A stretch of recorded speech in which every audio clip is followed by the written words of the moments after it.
En enero del 2012, Mike Lazaridis abrió la última caja de un dispositivo BlackBerry, finalizando así con la era en donde controló el 43% del mercado estadounidense de smartphones. Y sí, dominaban y tenían 41 millones de usuarios a nivel global, pero para el 2016 representaba menos del 1% del mercado. Esta es la historia de cómo dos ingenieros construyeron un imperio tecnológico y luego lo vieron colapsar por negarse a escuchar lo que el mercado estaba necesitando. Bienvenido al podcast en donde analizamos el auge y caída de empresas y empresarios para que de esta manera, a través de sus historias, integremos las lecciones de qué hacer y qué no hacer en nuestras empresas. Yo soy Juliana y en Neopad te apoyamos a liderar asertivamente y a sistematizar con inteligencia artificial tu operación comercial. No siendo más, para entender la historia de BlackBerry es necesario que entendamos el momento que estaba atravesando el mundo. En 1999 los teléfonos móviles servían para llamar y mandar mensajes de texto muy básicos, de hecho tenían limitación en los caracteres. Los dueños y directores de empresas tenían que cargar con una cosa que se llamaban beepers para recibir notificaciones de las cosas más urgentes. Estos dispositivos solo podían recibir números de teléfono y un corto mensaje, así que cuando sonaba tenías que buscar un teléfono fijo para llamar de vuelta y preguntar qué estaba sucediendo. Revisar correo electrónico requería entrar desde una computadora con conexión a internet y las empresas gastaban fortunas en sistemas de comunicación que no funcionaban. Un CEO que viajaba a Europa desde América podía estar desconectado de su empresa por días. Los traders de Wall Street perdían oportunidades porque no podían acceder a información crítica fuera de la oficina. Aquí se ve una oportunidad grandísima en el mercado que otros no estaban viendo. Combinar la comunicación inalámbrica, el correo electrónico y la mensajería en un solo dispositivo. Así que vamos con los fundadores que cambiaron esta situación. Mike Lazaridis nació en Estambul en 1961. Es hijo de inmigrantes griegos que se mudaron a Canadá cuando él tenía 5 años. Desde pequeño, Mike demostraba una curiosidad obsesiva por la electrónica. A los 12 años ya reparaba televisores en el sótano de su casa en Windsor, Ontario. En 1979 ingresó a la Universidad de Waterloo para estudiar ingeniería eléctrica. Era el tipo de estudiante que se quedaba despierto hasta las 4 de la mañana trabajando en proyectos que nadie le había asignado. Sus profesores lo recuerdan como un joven intenso, perfectamente capaz de explicar los principios más complejos de las telecomunicaciones, pero incapaz de mantener una conversación casual sobre otros temas diferentes a tecnología durante más de 5 minutos. Mike creía profundamente que la excelencia técnica siempre vencería a la competencia. Si tu producto era objetivamente mejor, el mercado inevitablemente lo iba a reconocer. No necesitarías ni marketing sofisticado, ni estrategias de comunicación y menos marca personal. Él no se preocupaba en ninguna de esas estrategias ni de sistematizaciones. Solo necesitaba ser el mejor ingeniero de la habitación. Con eso, él consideraba que ya lo tenía todo resuelto.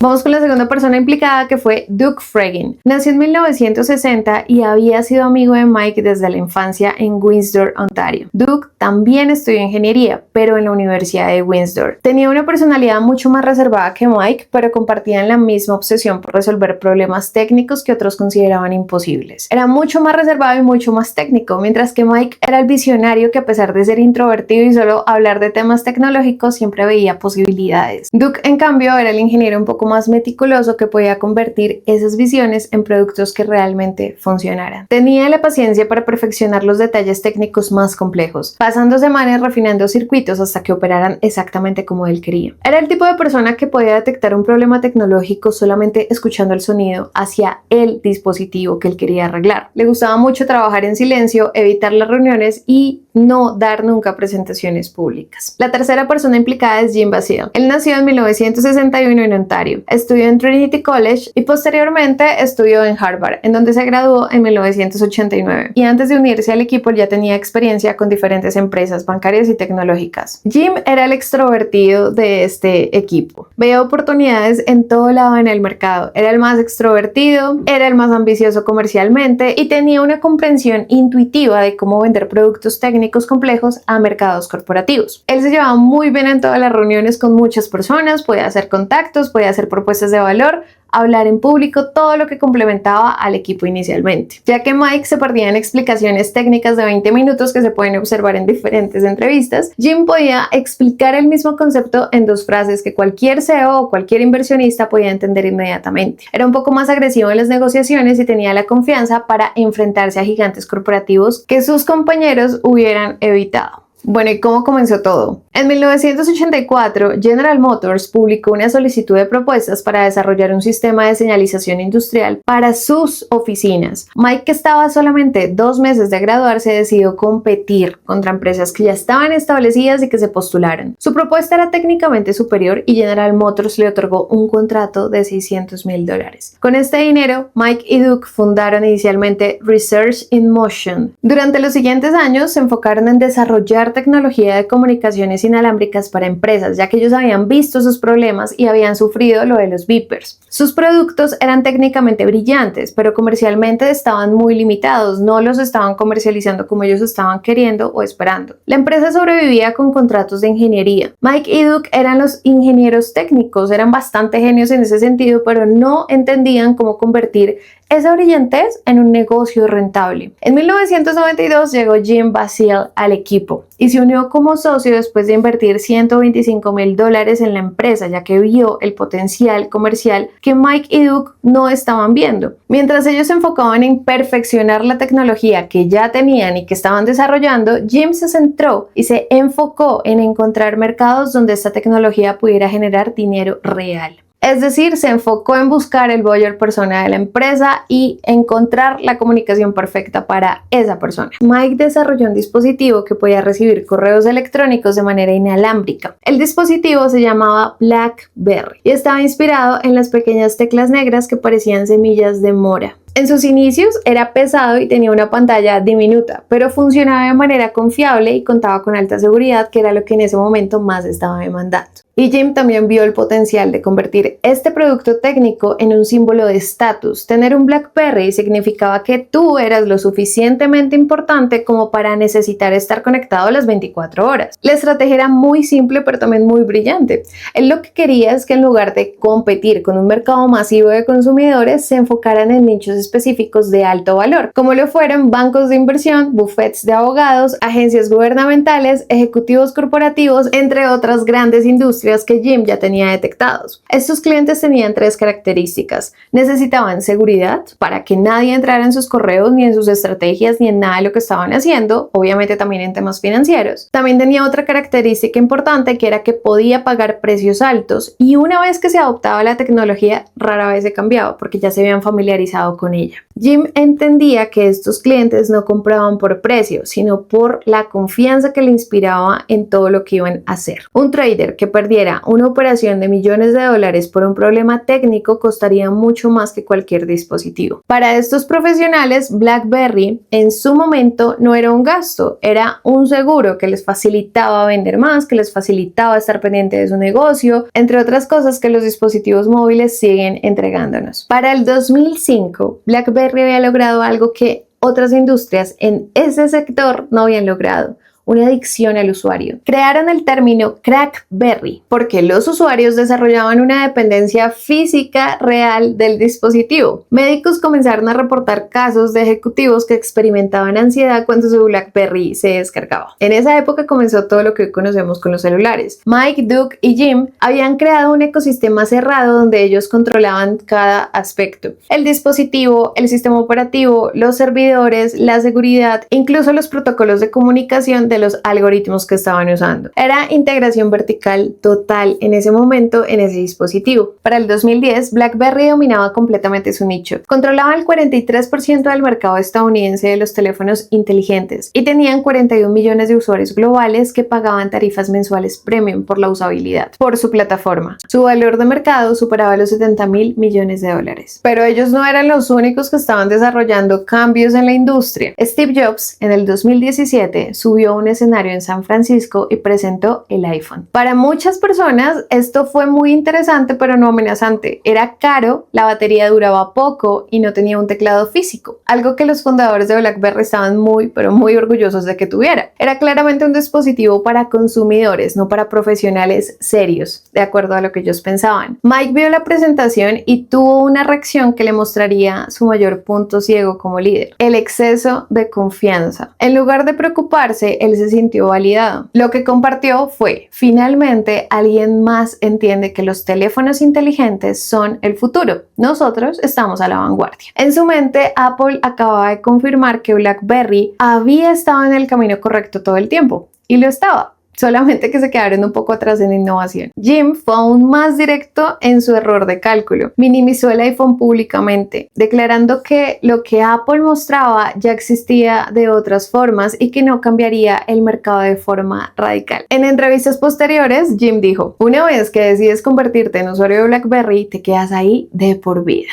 Duke, fiel a su personalidad, más reservado, no hizo ninguna declaración pública, pero compartió internamente la confianza técnica que Mike estaba viendo. Veía las limitaciones del iPhone desde una perspectiva de ingeniería. La batería se agotaba rápido, la conectividad corporativa era deficiente y ese teclado táctil parecía inferior para escribir correos largos. Los tres fundadores cometieron el mismo error de percepción. Estaban evaluando el iPhone como ingenieros y ejecutivos corporativos, no como visionarios de mercado. Y tampoco estaban trabajando en diseño, tampoco estaban trabajando en mejorar algo. Simplemente les pegó un tema y se quedaron de por vida con eso. No buscaron innovar de ninguna manera. Y tampoco comprendieron que Apple no estaba compitiendo el mismo juego que ellos. Mientras BlackBerry perfeccionaba la comunicación corporativa, Apple estaba redefiniendo qué significaba un teléfono inteligente. No era solo un dispositivo para correo electrónico, era una computadora de bolsillo, una cámara, un reproductor de música, una consola de juegos y una ventana al internet completo. Algo estaba cambiando en el mercado y BlackBerry no lo estaba viendo venir. 4 meses después de la presentación de iPhone de Steve Jobs, Duke notó cómo el mercado definitivamente había cambiado y tomó la decisión de retirarse de BlackBerry en mayo del 2007. A pesar de que al principio estaba de acuerdo con lo que sus compañeros decían y lo que proyectaban con su seguridad, él notó cómo las cosas se iban a hundir, ya que ninguno de sus compañeros ni nadie en la empresa estaba dispuesto a cambiar. Duke poseía el 2% de la empresa, valorado en $1.3 mil millones cuando él se retiró. Él vendió todas sus acciones cuando la empresa aún valía $143 por acción, convirtiéndose en multimillonario. Los empleados describen a Duke como humilde, técnicamente brillante y prefiriendo estar en segundo plano. Su salida coincidió con el cambio cultural de la empresa, de su enfoque original al ambiente corporativo más agresivo de Jim. Un empleado dijo: Duke tomó una buena decisión. Se fue cuando la empresa estaba empezando a perder su alma. Internamente, Jim no logró alinear a RIM, la empresa de BlackBerry, para responder con rapidez. Siguió centrado en teclados físicos, correos seguros y en complacer únicamente a los usuarios corporativos. Y en lugar de competir con innovación real, intentaron imitar a Apple con modelos como el BlackBerry Storm, aunque eso sería un fracaso técnico y en venta. En el 2009, los problemas de la empresa se hicieron imposibles de ignorar. Una auditoría reveló lo que ellos llamaron desafíos significativos en el proceso de desarrollo de productos. Había una falta de consistencia entre los programas. Era muy curioso, pero ellos no habían creado sistemas de comunicación eficientes entre los equipos y había una estructura organizacional que creaba competencia interna en lugar de colaboración entre las áreas. Y el problema se agravó cuando Larry Conley, el director de operaciones de la empresa, que funcionaba como el puente entre Mike y Jim, se retiró en mayo del 2009. Larry, como director de operaciones, se encargó durante años de ser la persona que los unía, que tenía en orden absolutamente todo: las fechas límites, las organizaciones, los siguientes proyectos, quién se encargaba de qué cosa. Y cuando él se fue, se enfrentaron por primera vez a que nadie mediara sus diferencias. Mike y Jim no se comunicaban internamente, no había comunicación en la empresa. El mercado estaba cambiando, los consumidores ya no valoraban solo la funcionalidad de los correos electrónicos, querían experiencias. Esa tensión se manifestó durante las reuniones de liderazgo en muchas ocasiones. Un ejecutivo interno describió que el ambiente era muy tenso. Mike se negaba a reconocer que tenían problemas técnicos materiales, estratégicos y de comunicación. Y asimismo, cuando Jim comunicaba las preocupaciones sobre la calidad y el mercado en reuniones privadas, él respondía: esto es realmente inútil y no sirve. Y después, lo que hizo Mike, frente a tantas diferencias que estaba presentando con su junta directiva, fue faltar a las reuniones para evitar escuchar comentarios negativos. Y ya habían muchos implicados en la empresa que no estaban confiando realmente en el producto, que se sentían acorralados, que sentían que no aportaban, que no iban para ningún lado. Inclusive una persona de la junta directiva que se llama Thorsten Heinz, el jefe de los dispositivos móviles, informó problemas de calidad. Incluso Jim le preguntó en el 2010: ¿apostarías tu casa en la capacidad de la empresa para recuperarse en Estados Unidos? A lo que él dijo que no. Mike llegó tarde a esa reunión e inmediatamente se puso a la defensiva, ya que él no quería seguir escuchando que la empresa no estaba confiando internamente en su producto. De esta reunión se tuvieron varios detalles, ya que muchas personas dicen que esto fue un momento de quiebre. Un director describió: podías ver la tensión entre los dos lados de la empresa. La compañía había dejado de funcionar como una unidad y se había convertido en dos empresas separadas bajo el mismo techo. Las reuniones ejecutivas semanales se transformaron en guerras ritualizadas entre los dos lados de la empresa. Jim alentaba a su gente de ventas a presionar sobre temas de calidad, de innovación, preguntando de manera hostil constantemente a Mike como: ¿entendiste? ¿Es lógico para ti? ¿Lo vas a hacer? A lo que Mike o no respondía o también respondía muy tensamente como: sí lo hice. O sea, ya empezaron a discutir internamente en la empresa. El problema se autoalimentaba porque Mike faltando a las reuniones, también contestando de manera hostil, esperando que los problemas se discutieran en su ausencia y se arreglaran sin él. Pero los ingenieros de Mike culpaban a la campaña de marketing de Jim. Y asimismo los ingenieros de Mike, que era el equipo técnico contra el equipo comercial, pues culpaba a las campañas de marketing y a los comerciales por los fracasos del último BlackBerry que habían lanzado. Y obviamente el equipo de marketing, el equipo comercial, el equipo de Jim culpaba a los ingenieros. Un empleado dijo muy asertivamente: nunca encontrabas a alguien que levantara la mano y tomara la responsabilidad.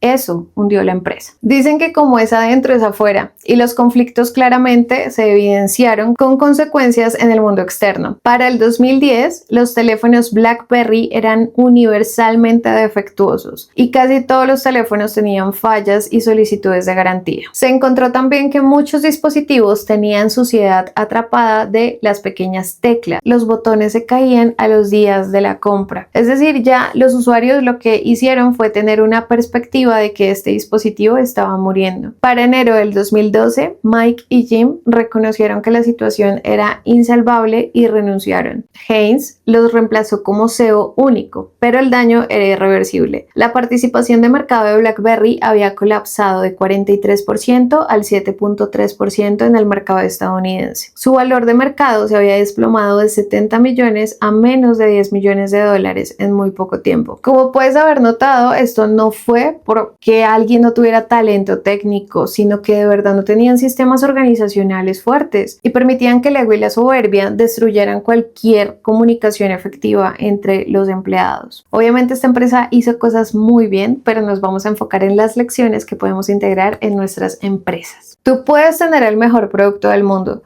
pero si no lo comunicas de manera asertiva y sistematizas la adquisición y la fidelización de clientes, va a llegar un punto en que te vas a estancar, porque tu competencia puede que sí lo esté haciendo. La excelencia técnica no garantiza el éxito comercial.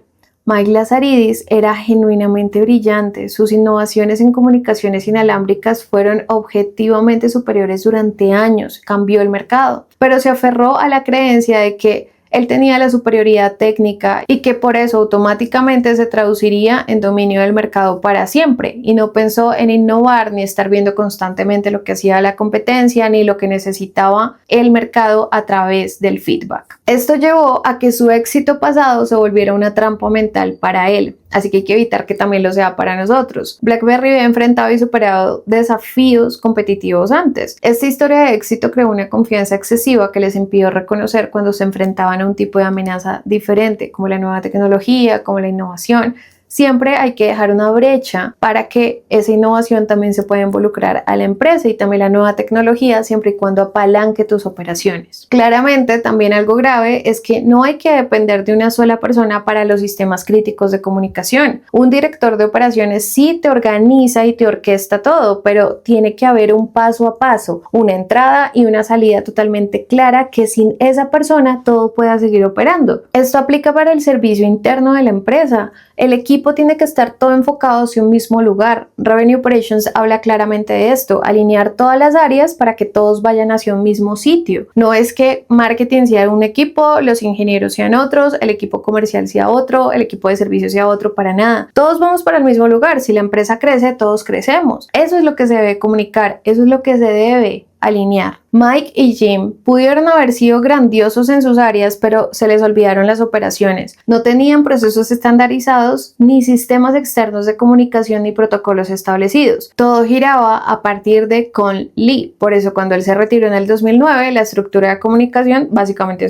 se murió, se colapsó. Y los dos lados de la empresa quedaron sin forma de coordinarse, ni de resolver conflictos, o de tomar decisiones en conjunto. Era como si hubieran construido un puente sostenido por una sola columna. Cuando esa columna se fue, pues claramente todo se dañó. No estaban pendientes de sus propias cifras. Hay que iterar una y otra vez nuestras estrategias. Obviamente los indicadores internos que ellos tuvieron durante años en algún momento pudieron haberles servido, pero después tenían que haberlos cambiado de acuerdo a los márgenes de crecimiento de los usuarios y la satisfacción del nicho. Estas métricas que ellos estaban manejando desde el principio no capturaban la situación actual del mercado. Por eso la revisión de los KPIs mensual es indispensable. Hay que buscar cuál es el indicador más importante que nos llevará a lograr los resultados que se están planteando desde el principio. No siempre es el dinero, también hay que estar pendiente de nuestros clientes. Los KPIs de ingreso claramente que son importantes, pero también los de fidelización. Si muchos clientes están yendo en simultáneo y están dejando muy malas reseñas, tiene que ser por alguna situación puntual que hay que cambiar y no hay que buscar echar culpas al resto del equipo. Algo que puede ayudar mucho para evitar ese tipo de cosas es implementar auditorías externas regulares de la posición competitiva que se está teniendo en la empresa y claramente escuchar el feedback de nuestros clientes y consumidores. Crea sistemas que fuercen a confrontar las malas noticias. No hay que tapar el sol con un dedo y decir esto no me gusta, no lo escucho ni lo afronto. En estos casos hay que separar la identidad personal del éxito. Yo sé perfectamente que hay clientes que son tóxicos y que hay momentos en que uno tiene que decir no trabajo más con este cliente porque no sé, fue impuntual en sus pagos o porque simplemente no cumplió con los acuerdos. Perfecto. Es normal uno cancelar proyectos y decir hasta acá llego contigo por incumplimiento, pero cuando tú ves que es algo sistemático y que todas las personas o clientes te están reportando algo y tú no estás queriendo escuchar ni siquiera a tus empleados, hay algo que afrontar y hay algo que cambiar porque si no estás destinado a fracasar. Esto lleva a que hay que mejorar el liderazgo. Nosotros hemos desarrollado metodologías específicas que ayudan a crear estos sistemas, precisamente por casos tan grandes y públicos como estos, aunque yo los he visto en menor medida, en mediana medida también. Por lo tanto, si deseas que analicemos tu caso, te dejamos un link en la descripción. Y hablando de empresas que crecieron demasiado rápido y con liderazgos pero muy cuestionables, te dejamos este video en donde te comparto el caso de una empresa que valía 47.000 millones de dólares y quebró en menos de nada y le tocó reestructurarse a nivel mundial. ¿Quieres verlo? Te lo dejamos acá. Nos vemos en el próximo. Bye.